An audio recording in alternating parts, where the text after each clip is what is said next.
So my goal in life is to save a life or to make a difference in somebody's life.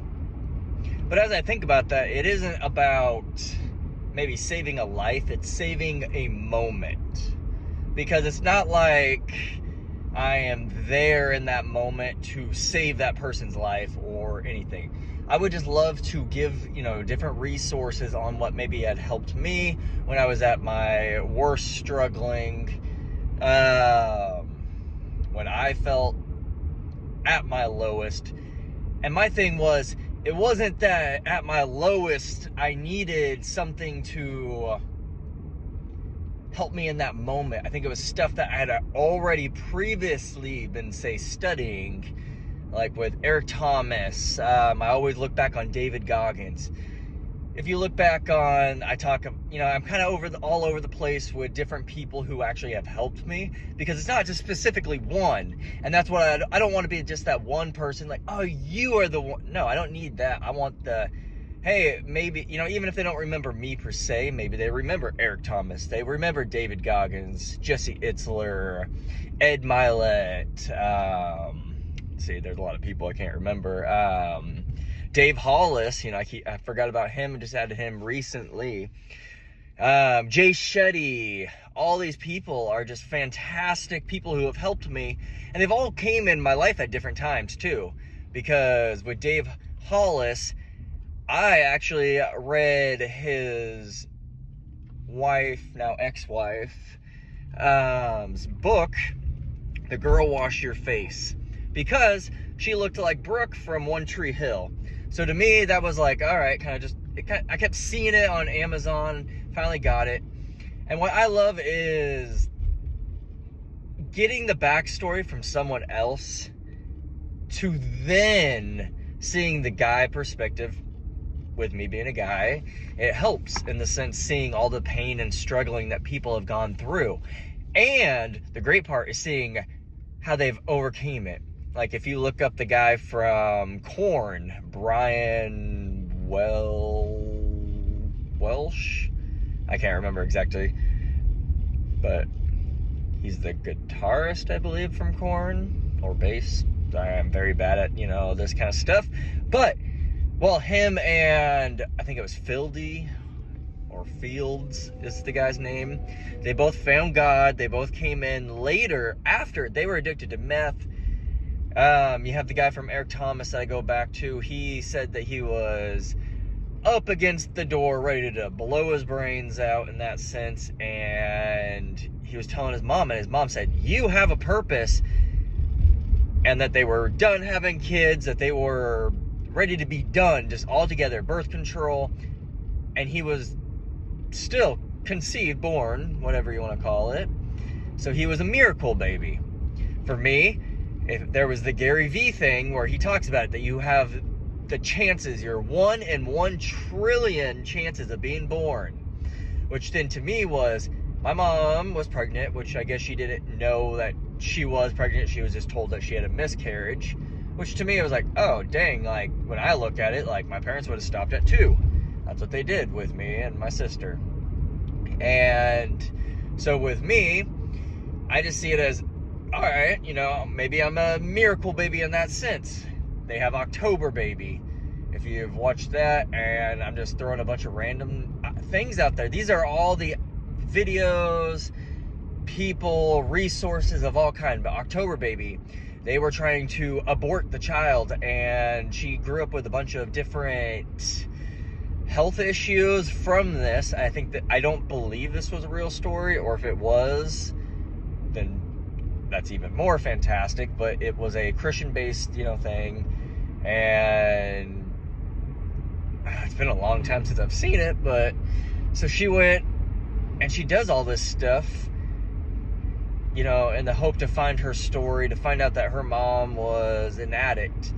The good thing on the news is what I just heard yesterday or last night when my dad was listening to it, is that we always think the next generation's worse, but actually, right now, all of our consumption uses are getting lower, which I think is great, like smoking and all that. but there's more to it than that. We have a higher anxiety rate. Maybe that's because we're not doing, like back in the day, people smoked, they did what they wanted to. Nowadays, I can't smoke because it'll make me look like a homeless man. Who cares if you look like a homeless man? I look like a homeless man maybe some days. I don't care. I went to work. Now I'm going to go and do my stuff.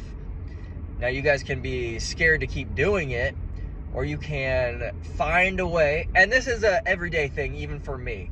I've done some stuff that I am not proud of. It's the stuff that's happening right in this moment that I can physically see and physically want to change what's going on. I don't want to say next week, be like, man, I messed up again. And be like, but during it, you knew you were messing up, but you still did it. And yes, I still do that. Like, I don't always think with the right brain. And so my mind sometimes goes for the shiny thing.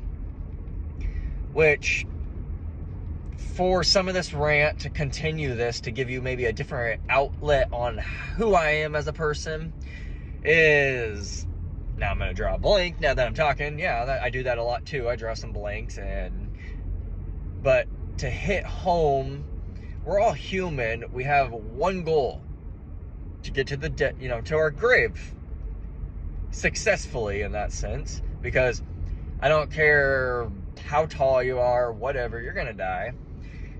Now, that's not the fact of it. It's, how do you live your life right now? If you knew you had 10 years, are you going to sit there for 5 of that planning, crying, going, I have 5 years, and then, snap, I have to go out and live now 10 years down to 5, or 50 into 10 down to 5, however you want to put the math there.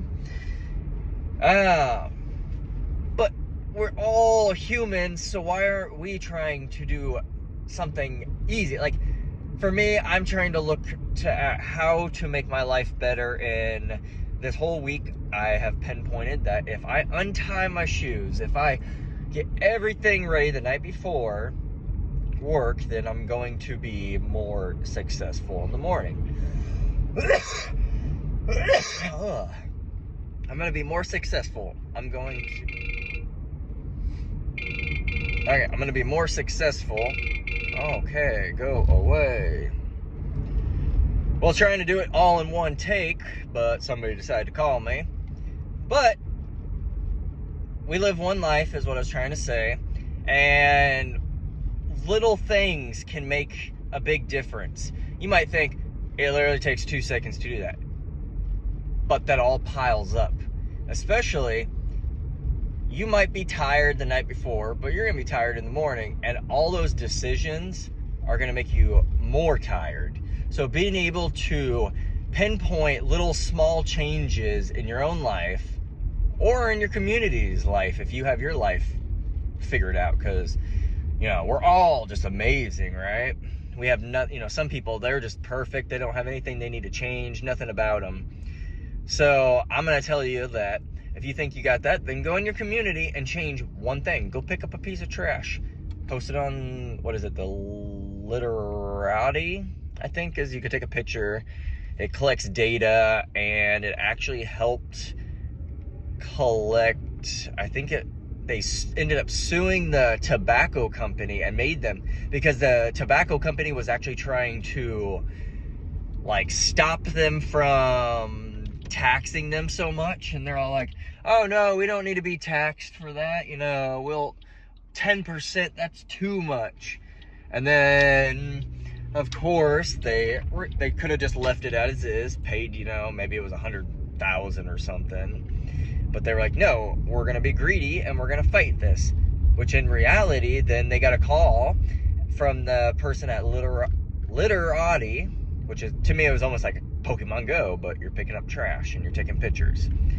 But so he goes in, and they get the help from the guy from literati, and they ended up taxing them like 40 to 60%, I believe. It's been a while since I heard the story, a few months.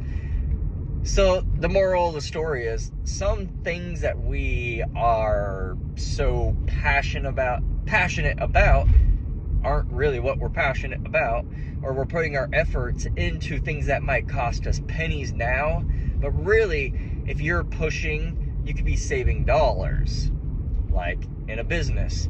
If you're so worried about what everybody's doing, when really you could maybe as a supervisor go down and explain this one time, and maybe you do it multiple times because people quit and whatnot, but you explain yourself, we open up, we say what we actually mean, what we're gonna do, and eventually you're gonna get a crew or people in your life, this could go either way, that are going to want to help you succeed.